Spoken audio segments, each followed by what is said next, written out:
Representing Puerto Rico was one of my biggest dreams. Ever since I was 8 years old, I said I wanted to represent Puerto Rico. I wanted to go to the Olympics. And it was such a beautiful experience, just being able to have your flag on your left shoulder. Paula Mejía is from Puerto Rico. That just gave you like that adrenaline rush. Stand up on the podium and then put my hand on my heart and sing La Borinqueña with all my might and power. And it was gorgeous.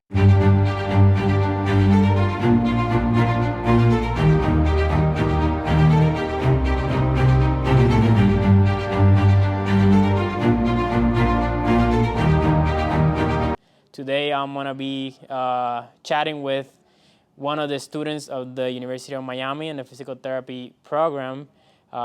She has an interesting background. She represented Puerto Rico in the Federation of Gymnastics while she was developing, and then she decided later, which she will explain a little bit better, to go towards physical therapy in graduate school. Her name is Paula Mejía, and I'm gonna, just give her the floor so she can maybe describe a little bit more of how was her process. I would say before we go to physical therapy in the world of sports, which is something she's passionate about. So I started gymnastics when I was 4 years old. I was a little crazy girl jumping around on trees. And my mom couldn't handle it anymore, so she was like, I'm going to take you so that you don't get hurt, and they teach you how to do it. And that's how everything started. I went for one class in El Albergue Olímpico in Salinas. And since then, I fell in love with the sport, and I kept doing gymnastics. At the age of 9, that was my first injury. It was my first real big injury. And I had a cast on my left leg. I couldn't compete in Pan American interclubs. It was in Brazil. That was the first time I was going to travel internationally, and I couldn't compete for Puerto Rico because of my cast. So that was my first experience, my first exposure to physical therapy. And I did it with SATSE in Salinas. And they became my safe haven. Like, physical therapy became my safe haven. Every time I was injured, I wasn't just injured physically, I was injured mentally and emotionally as an athlete. It was very traumatizing to know that you work so hard and in a matter of 3 seconds, everything just went downhill. And I relied a lot heavily on them. And towards that, at the end of my career, I was already starting to figure out what I wanted to do. I always said I wanted to be a doctor. I wanted to go into medicine. And the moment I found out I could be a doctor in physical therapy, and it was only 3 years after my bachelor's, that's when I was like, this is what I'm going to do. This is what I want to do. Yeah, and I know we jumped straight to it, but I wanted to say before we go to physical therapy, what is something maybe not related to gymnastics and not related to physical therapy that you enjoy doing? So I am very active. I started picking up the hobby of Ninja Warrior. So I competed twice in American Ninja Warrior. That's been one of my new favorite things to do. Besides that, I'm really a simple person. I like just going out, exploring new things, being out with my friends, just anything that would take my mind off work and school. I really enjoy to do it. Perfect. And for the Ninja Warrior, you said you've done it 2 times, and you told me a little bit about it's going to come out probably in 2024. 2024 Yes. In April?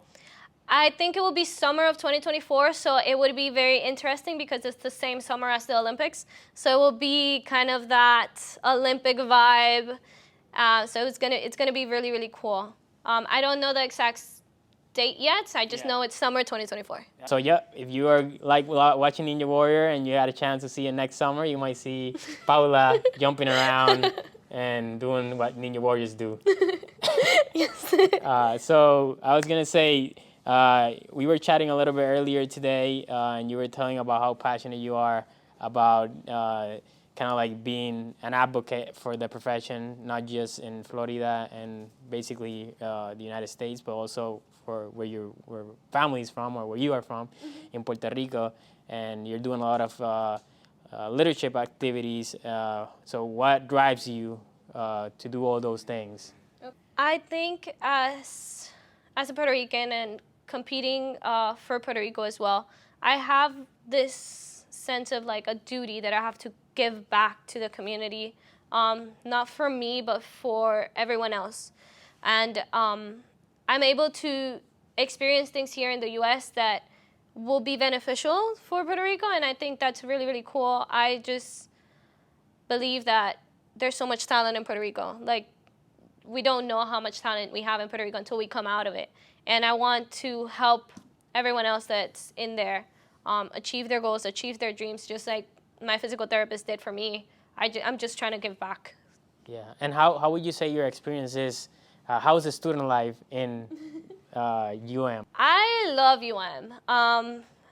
I was not so fond of UM at the beginning just because of I wasn't really a fan of Miami, so I really wanted to just get out of Miami.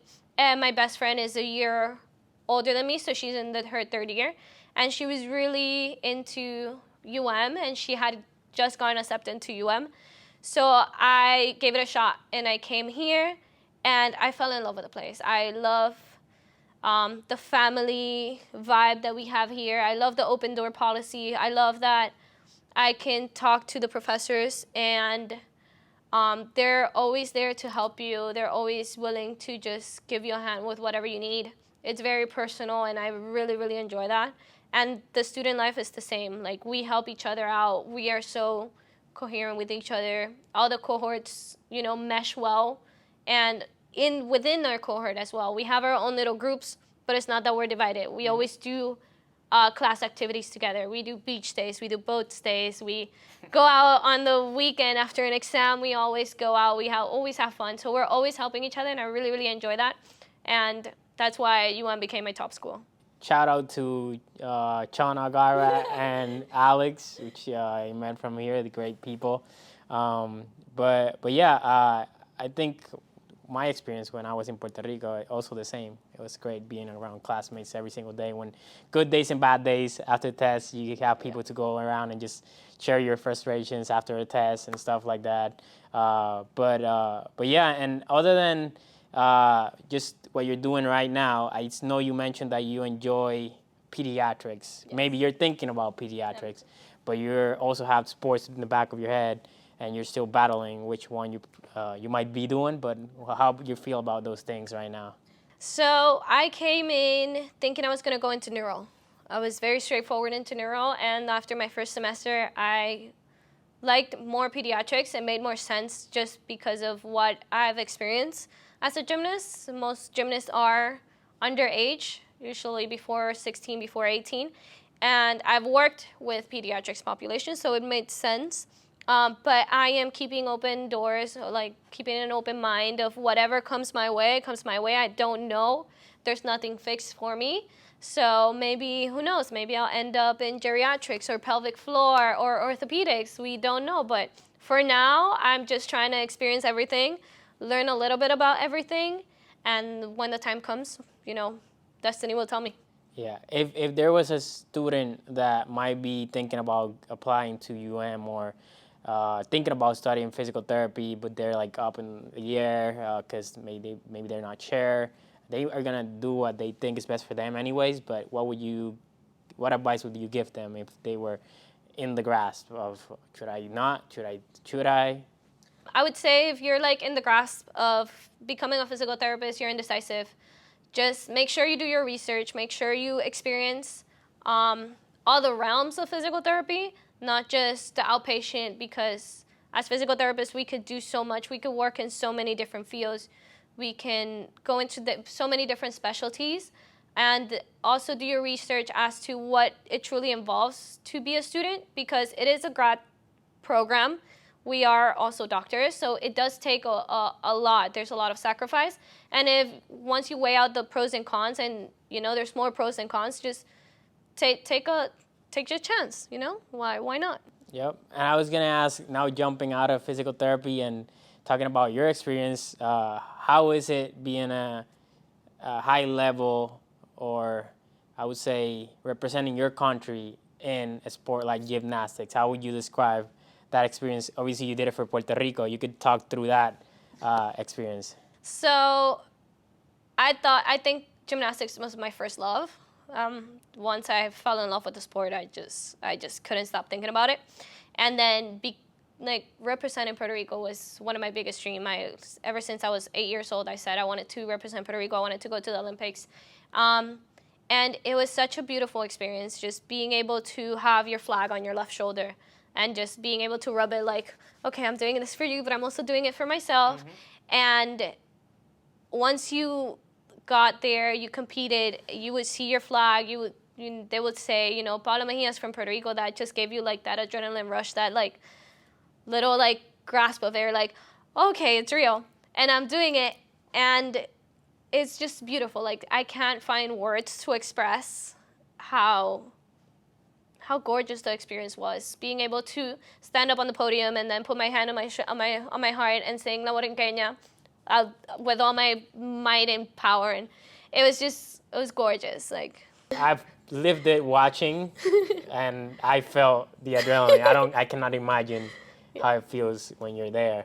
I was gonna say, when you were there, you had the experience of having an injury, yes. And you mentioned that one of our mentors in Puerto Rico, Lizardi, was one of your PTs. Yes. And you had an experience where you wanted to you want to perform, but at the same time you're trying to act like you're fine, but you're not. So how was that experience of just the athlete's mindset of, I'm injured, but I have to, because I've worked so hard? Yes.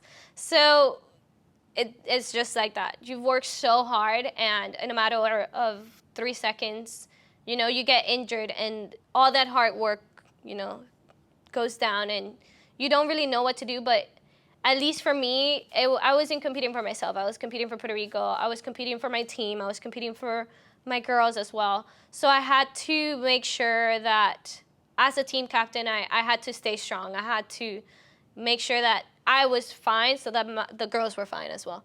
And I remember that experience. It was Central American Games. It was 2 days before a competition. We were at a podium, and I hyperextended my knee. I thought I had ruptured my ACL, and they did an MRI as soon as possible. They said it was a meniscus, so I knew it was nothing bad, but it was still bad. And Lizardi was like, "You're not competing." I was like, "No, I'm competing. I am competing. You do whatever you need to do. You inject me, you do whatever. Tape me up, but I'm going out there." And there were so many experiences like that the PTs, the doctors will tell me, you cannot. And I don't know where I got the strength from. I don't know where it came from. And now looking back, I'm like, that was reckless of myself. But I did it, and I would get out there and compete as much as I could, as best as I could. And it just comes from inside. Yeah, no, and I would say that's why when you're a health professional, you have to put yourself in the athlete's foot, or how do you say, shoes, for example. Yeah. Because it's not just straightforward like, oh, you're done. You're injured. Yeah. Like, there's a lot of things happening, and you got to deal with all those things. Obviously, if it was another injury, probably you couldn't have done what you did. Yeah. But it's good to have those professionals to ground you and tell you, like this is important, but you're gonna damage what's gonna happen next year. Eventually. But if it's something that you can work around, and you have the good professionals that helps you to be able to get there and perform and not get more injured than you already were, that's a team that you want around. So shout out to Lizardi for representing Puerto Rico as part of the health team, and Carlos Sedas also, right? Yes, my first PT. I think this was a short conversation, but I think at some point I'm pretty sure we're gonna do something else. I'm glad that you're making a difference here, and I'm glad that you're part of this video. I thank you for taking the time for doing this. So this is gonna be it for today. I appreciate you guys' time watching this video. Have a great rest of your day.